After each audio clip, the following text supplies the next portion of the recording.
পয়লা বৈশাখে কি পান্তা ভাত খেয়েছো? খাও?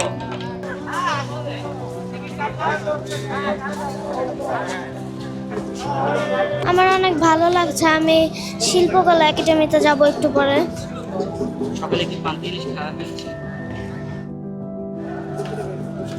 আমি বাসায় ছিলাম।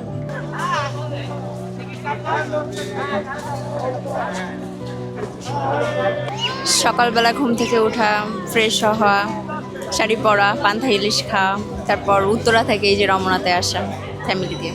রমনা থেকে টিএসসি পর্যন্তই ঘুরতে বের হয় না। জি, প্রতি বছর আসি।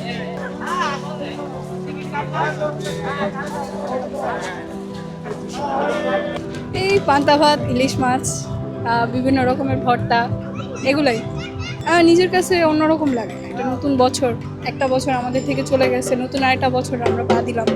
তারপর বাংলা নববর্ষ হিসেবে যেটা আমাদের কাছে পরিচিত, খুবই ভালো লাগে। একটা অন্যরকম অনুভূতি হয় ভিতর থেকে।